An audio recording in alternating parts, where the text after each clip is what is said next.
बेनीवाल मुंडवाएंगे मूंछ या फिर ज्योति मिर्धा मुंडवा लेंगी सिर? ये सवाल इसीलिए क्योंकि सवाल ये भी कि चैलेंज कैसे कैसे दे देते हैं ये नेता। नागौर सीट पर चुनावी घमासान तेज है और बीजेपी प्रत्याशी ज्योति मिर्धा ने हनुमान बेनीवाल को चुनौती दी है।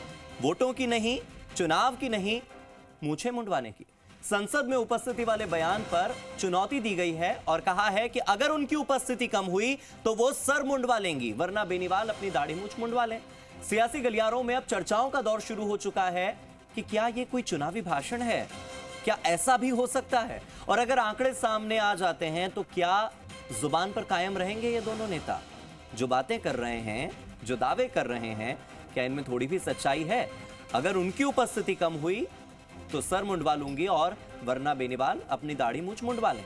ये बात ज्योति मिर्धा कह रही हैं। आप सोचिए, सियासी गलियारों में अब इन पर चर्चाएं हो रही हैं, राजनीतिक चर्चाएं, ये कि भला ये कोई चुनावी भाषण है, क्या ऐसा भी हो सकता है? और कैसे कैसे चैलेंज ये नेता एक दूसरे को दे रहे हैं। चुनावों में अब सर मुंडवाने और दाढ़ी मूंछ मुंडवाने पर बातें आ गई हैं। क्या जनता के मुद्दे खोखले साबित होते हैं? क्या उपस्थिति को लेकर इस तरह के बयान वाकई सार्वजनिक तौर पर सार्वजनिक मंच से देने वाले बयान हैं? क्या इस तरह की चैलेंज सामने वाले प्रत्याशी को देना सामान्य है?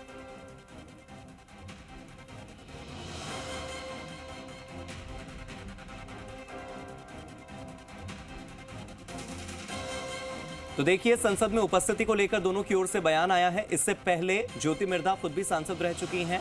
वहीं अगर बात की जाए हनुमान बेनीवाल की, तो हनुमान बेनीवाल सांसद रह चुके हैं, हालांकि वो एनडीए में थे। तो ऐसे में संसद में अपनी उपस्थिति को लेकर वो एक दूसरे को चैलेंज करते नजर आए, जहां पर ज्योति मिर्धा ये कह रही हैं कि अगर उनकी उपस्थिति कम हुई तो वो सर मुंडवा लेंगी, वरना हनुमान बेनीवाल अपनी दाढ़ी मूंछ मुंडवा लें। अब सियासी गलियारों में इस बयान पर बार बार चर्चा शुरू हो रही है। ज्योति मिर्धा का ये जो वीडियो है, ये वीडियो भी सोशल मीडिया पर जमकर सुर्खियां बटोर रहा है। और सवाल यही कि क्या ये चुनावी भाषण है, क्या ये हो सकता है, ये भी एक अपने आप में सवाल। और अगर आंकड़े सामने आते हैं, क्योंकि उपस्थिति अपने आप में एक ऐसी चीज है जो कि आंकड़ों से साबित होती है कि आप कितने दिन ऑफिस में आए, कितने दिन नहीं आए, आपने संसद में कितने दिन अपनी प्रेजेंट लगाई, कितने दिन नहीं लगाई। ऐसे में क्या अपनी जुबान पर ये दोनों नेता अड़े रहेंगे?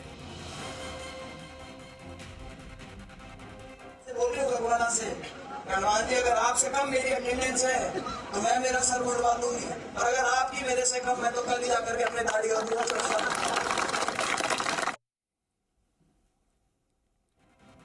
मेरे सहयोगी दामोदर मेरे साथ जुड़ गए हैं, सीधे दामोदर का रुख कर लेते हैं। दामोदर, अब उपस्थिति पर बात आ गई है और आंकड़ों पर बात आ गई है। आंकड़ों को तो कोई फेरबदल कर नहीं सकता।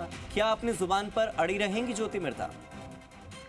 जी बिल्कुल, देखिए, नागौर लोकसभा सीट पर अब जो विकास के मुद्दे हैं उनके अकॉर्डिंग विपरीत रूप से ये जो चुनाव प्रचार होने जा रहा है, इसमें जब देखिए कि एक दूसरे जो नेता है, जो प्रत्याशी है, वो एक दूसरे को चैलेंज देते हुए नजर आ रहे हैं। आज एक वीडियो जो सोशल मीडिया पर अब वायरल भी हुआ है, जो इनाना गांव में एक जो चुनावी सभा थी, उसके दौरान ज्योति मिर्धा द्वारा कहा गया है कि जो उनके जो लोकसभा में उनकी जो उपस्थिति है वो हनुमान बेनीवाल से अधिक है, और हनुमान बेनीवाल लोगों को भ्रमित कर रहे हैं कि उनकी उपस्थिति ज्यादा है। लेकिन अब ज्योति मिर्धा ने हनुमान बेनीवाल को चैलेंज भी दिया है कि अगर जो ज्योति मिर्धा की जो लोकसभा चुनाव में जो लोकसभा में जो उपस्थिति है वो हनुमान बेनीवाल से ज्यादा है, अगर ज्योति मिर्धा की उपस्थिति हनुमान बेनीवाल से कम होती है तो ज्योति इस बड़े मंच पर अपना सर मुंडवा कर यहाँ से निकलेगी, और अगर हनुमान बेनीवाल की ज्योति मिर्धा से उपस्थिति कम होती है तो हनुमान बेनीवाल अपनी दाढ़ी और सर मुंडवा कर यहाँ से निकलेगा।